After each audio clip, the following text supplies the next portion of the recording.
Hello everyone, it's Jamal Thomas. Welcome to the Progressive Soapbox. So, yesterday I started a conversation on this idea between Star Trek Discovery and the Orville. I want to dig into a little bit more of what Star Trek Discovery gets wrong and why I kind of made this point that the Orville was more Star Trek. Now, both people, or both groups, have people working on them, for the most part, who work with the other Star Trek series. But I made this point that the Orville is more Star Trek than the Star Trek Discovery. I want to expand upon what Discovery gets wrong. And secondary, I want to talk about a kind of social commentary associated with what the Orville gets wrong, what it means for us or about us. When the Star Trek Discovery first came on, there was a conversation as they were walking in the grass or walking in the desert between the captain and I can't think of her name, the lead character. And it was warm, it was cordial, and is what you expect of Star Trek.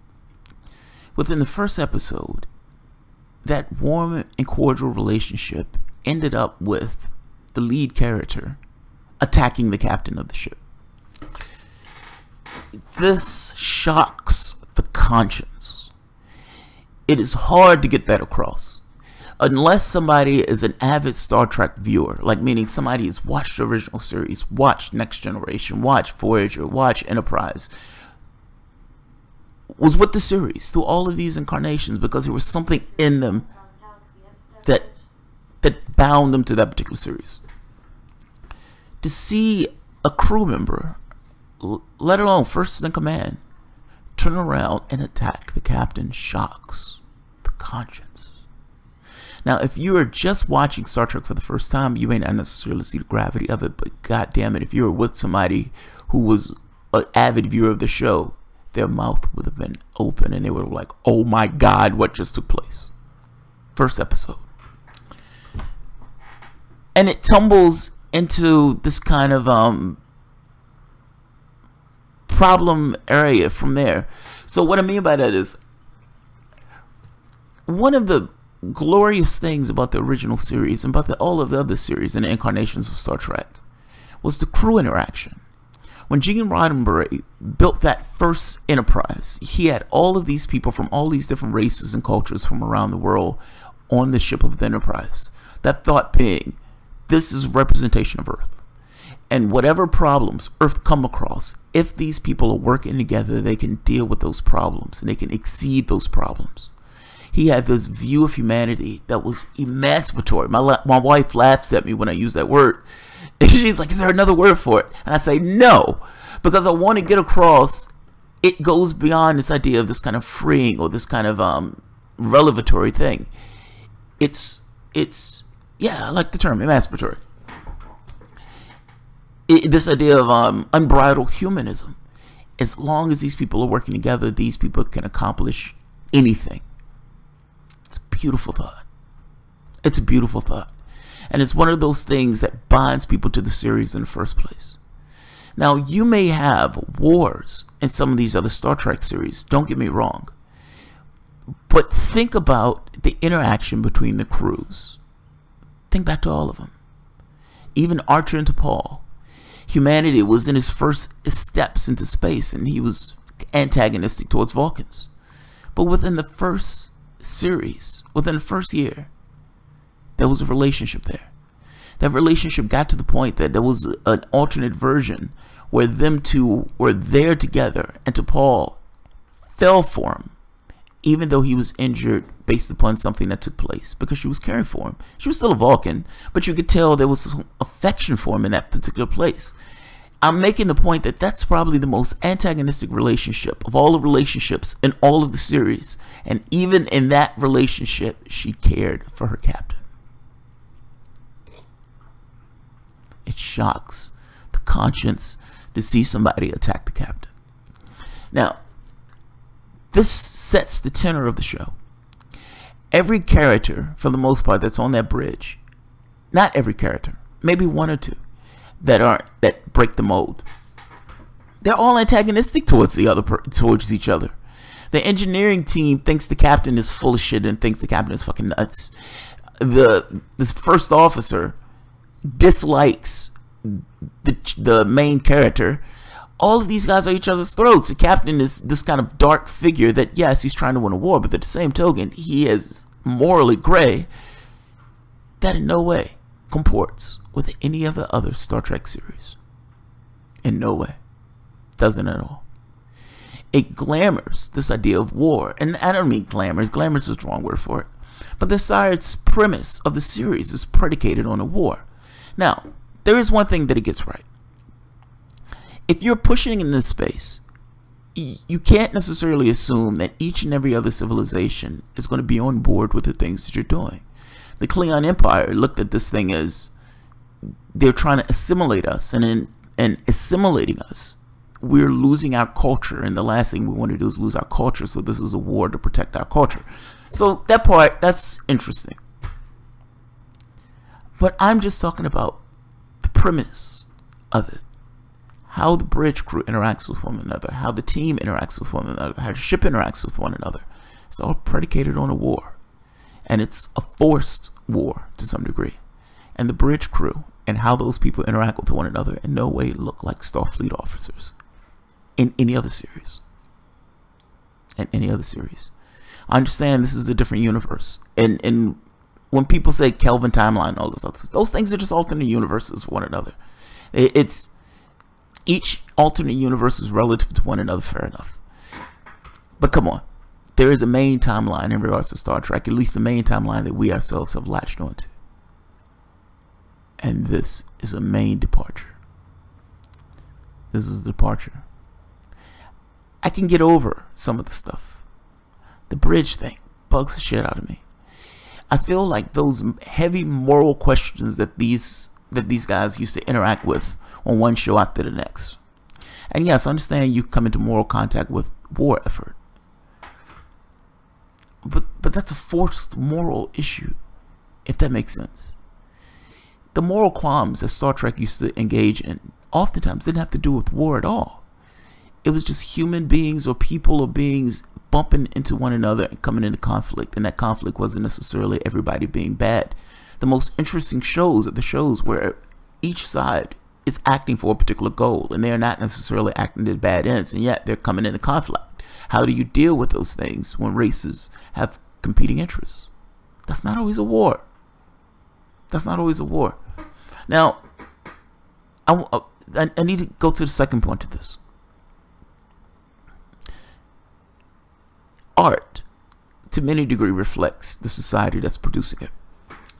Gene Roddenberry produced this thing of hope.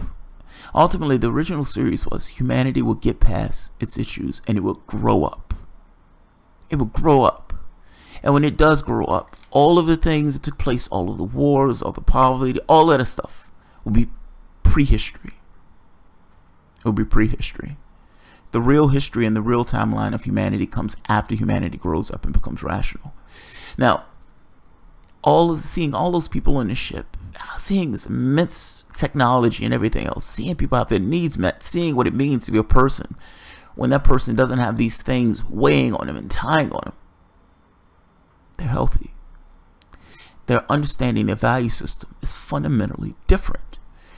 It would in no way make sense to have market-driven forces or cash to be a part of what they're talking about, because it doesn't exist in the way they understand things. Humanity comes first. They're a humanistic culture. And not just human. Life. Wherever that life is. So you would see shows where they would be, having these moral qualms or having these conversations about whether this particular thing is a life form and whether or not you should fight this particular thing in this particular way, because all of these things deal with these kind of moral qualms of what it means to deal with life and putting life at the height of this kind of hegemonic view of the world. That's Earth. That's what they looked at when Earth grows up. That's not what the Discovery series is. But that's that point. I guess I'll get into this point of, as a society, our society is devolving into a certain level of madness. Part of that madness comes from our economic system, the way our economic system grinds people down, ships jobs overseas, makes life difficult. A lot of this also comes from our perspective of things. We keep going with this idea that you gotta have a job, you gotta have a job, you gotta have a job, even when you're at the point where you're post scarcity. Scarcity is a choice. We have the technological resources to make sure everyone has their needs met. We make the choice not to do that. Markets over people. As the wars increase, as the living standard gets worse, as you have this idea of terrorism, all of these things that are assailing your particular society from the way that you view your society, meaning what does it look like from a society to look out at the world, and what is the perception of that society? And does art in any way reflect the society that's producing the art? And of course the answer is yes. Those things bounce back between one another. Art affects the society and society affects the art. In one case, you could say something like the Harlem Renaissance is this kind of expression of what it means to be an African American. But at the same token, people looking at that art said, holy shit, these people can think and reason. They're not these mindless automatons that do our shoes and everything else and clean up our floors that we took them to be. There's depth there. It goes the other way too. Meaning what your society is producing is art, and the themes that that society produces is a reflection to some degree of the society itself. Are we post-hope? Are we at a point where we're post-hoped? So you had this thing with these, you know, this cosmopolitan shit where the Federation is trying to interact with all these races and it's trying to set up this thing in space of we're going to organize all these people and all of us are going to be together and we're going to have this emancipatory experience where all these people are free and this common set of values. And no, we're not going to interact with what takes place on individual planets, but at the same token, we're going to be compassionate and empathetic and understand that those cultures are their cultures, and we're going to still interact with them to the degree that we can interact with them. God damn it, with Starfleet. And then you get pushback. And then you have the Dominion War, and you have one series after the next delving into these issues of war. And then you come up with Discovery. And the entirety of Discovery is a war where everyone is at each other's throats. Are we post-hope? Are we beyond the point where you can have this cosmopolitan thing where all these people interact with one another, and you look at this thing as human beings behaving rationally, human beings grow up, and human beings go into space, and human beings get rid of this poverty and crime and war and everything else, and human beings get their shit together and their value system changes. And markets are no longer the top of the food chain. It's actually human beings at the top of the food chain. What do you know? Human beings representing themselves as being the most important thing, seeing that they are human beings. But now the movies are reflecting this thing of conflict. Everyone is at each other's throats. Everyone has dark motives. Everyone has this kind of shade of grit associated with who they are. And in this series, the entirety of this series, for the most part, has been somewhat dark. The series that was supposed to represent humanity at our best and humanity growing up is now representing humanity just as a constant war. Our president goes into one country after the next and bombs. Congress abdicates its responsibility. We've been at war for what, 16 something years, and it's been longer than that if you go back to the Vietnam War, World War II, one war after the next. At this point, the wars become wars of choice. What does it look like for a society when that society spends the majority of its treasure killing other people, bombing other people, while at the same token shirking the responsibilities of dealing with the issues in the society itself?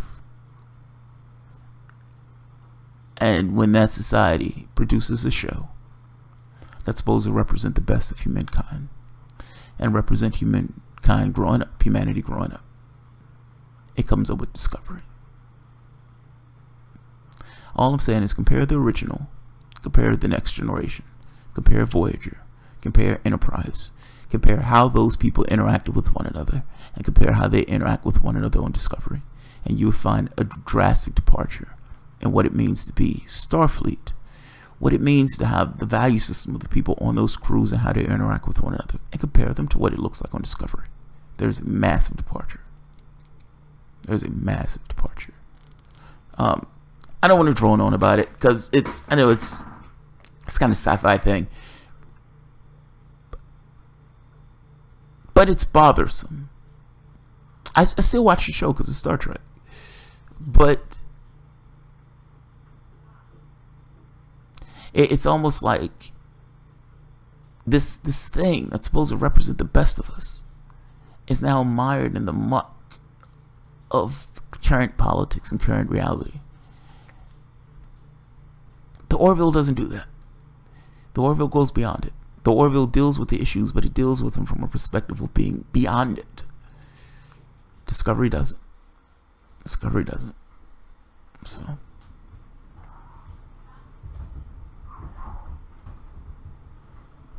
Science fiction writer who depend on war to tell an interesting story like imagination. Luca Clemente, I agree with you. I agree. You know, it's one thing when during the Dominion War and Deep Space Nine, the Dominion War was fucking fascinating.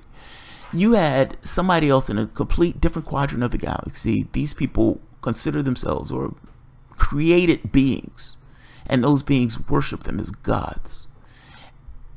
But their reason for doing this stuff dealt with this idea of we were brutalized and injured by solids and we needed to defend ourselves.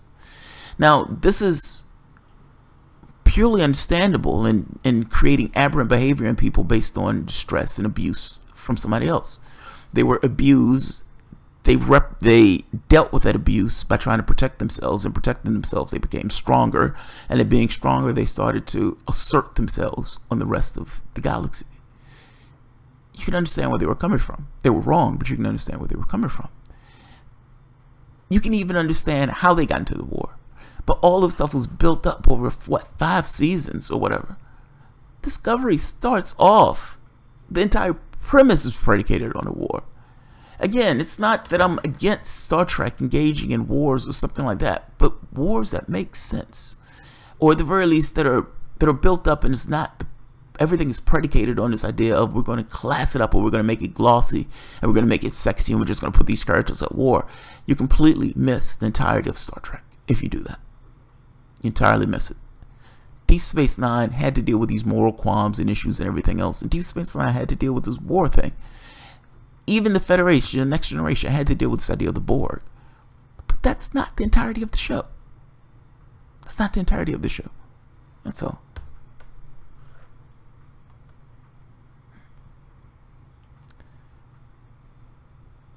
Luca Clemente, yes, Dax. But when did humanity in Star Trek universe achieve a progressive society? How many years before Kirk? So, Luca, I can answer that to some degree. Before humanity went into space, humanity had to get its shit together. Before the Vulcans landed, humanity had got to the point of saying, all things are forgiven. Mind you, though, before this, there was a nuclear war. There were wars within the United States itself as the country started to break apart. There were wars all across Europe. The entirety of the world was at war, constantly. Now, this ended up being like a eugenics war. This ended up being, humanity was at war constantly.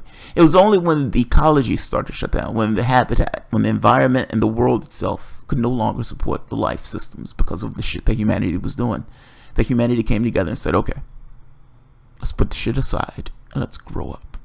We don't have a choice but to grow up, because we're going to be extinct if we don't.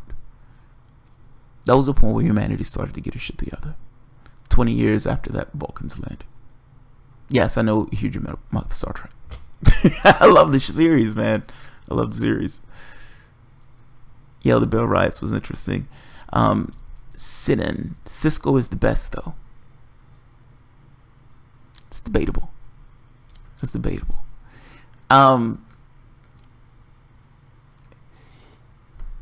So, you know, there's darker perspectives of Star Trek. The Star Trek that we get is, you know, this kind of fanboy version of Star Trek. That's somebody who's in love with it. It's like if somebody was giving you a perspective of the military and they just so happen to love being in the military. You're going to get this kind of glossy, nice, awesome view of it, as opposed to somebody else who had a somewhat of a darker perspective of Star Trek. Star Trek is not a military organization, even though sometimes they take the capacity of a military organization. Cisco is interesting because Cisco was willing to do something that I don't know if the other captains would have done. meaning working with Garrett to put a bomb on the Romulans thing in order to get the Romulans into the war, to trick the Romulans into believing that the Jem'Hadar was going after them, to getting the Romulans into the war. Now, the reason why he did this is because the Federation was going to lose that war. They were going to lose that war. Now, you're a Starfleet officer. And as a Starfleet officer, you have these ideals and these morals and your values and non-interference and all this other stuff that they beat into you as a Starfleet officer. But you have a problem. You're going to lose the entirety of the war. And this is a war for domination, meaning the Dominion was going to sweep into the Alpha Quadrant and just take over. Do you really want your Earth under Dominion rule? Do you want the Quadrant at all under Dominion rule? What are you going to do? Is your honor as a Starfleet officer worth losing it all? Billions and billions and billions of lives. Your ideals as a Starfleet officer are just your ideals, they're perspective. The real world, brass tacks, billions of lives are real. Those are real people. Sisko made a choice to say, I am going to put my morals to the side for the moment because I need to get the Romulans into the war by hook or by crook. And as he's explaining this, he says to himself, he says as he's talking about it, I can live with it. And I would do it again if I had to do it again. He didn't have a choice. The question becomes, are you willing to put your morals to the side for a higher cause or for a particular cause? I don't know if Picard would have did it. I don't know if Janeway would have did it. I don't know. It's a war. The goal is to win. In that specific case, yes, Sisko was the guy. Sisko was the guy. I like the outsider perspective given when we're seeing another planetary power, like when Jamal says, above it all. Yes, I say it that way because it allows you to be in third-person perspective. It takes you out of your societal context and says, all right, say you're at another planet and you're looking at this other planet and you're seeing what these people are doing. Mind you, oftentimes what you're seeing are extrapolations of us and the things that are in our society. It just helps you see them from a third-person perspective. It is art. Art is amazing at doing that. Luca Clemente, he delivered his lines with amazing elocution. I don't know if you're trying to say execution. Janeway was too ethical. That's it. Bob Ramirez said his acting was a little cartoony at times, but I liked him overall. I liked Sisko too. I did like Sisko. It took me a while for him to grow on me. But there is a gravity to that role, meaning Sisko was an emissary and he was a captain of Defiant and of Deep Space Nine. Having him balance those roles of being this kind of religious leader chosen by these gods, and mind you, they were wormhole aliens, but Bajor considered them to be gods, was an interesting it was an interesting thing. Many of the Star Trek officers, for the most part, are atheists. So this idea of these beings being gods, well, that doesn't really fly for them. At the same token, they respected the fact that Bajor looked at them as being gods. No, I don't see them as being gods, but yes, I understand that you believe them as being gods, and I respect your right to do so. That's how you should do it. I can't tell them not to worship those wormhole aliens. That doesn't necessarily get me anywhere. I respect your right to do it. As long as it's not adversely affecting me, I respect your right to do it. That was an interesting thing. Like that was a fascinating storyline just from balancing those two things. It was good. As for her being too ethical,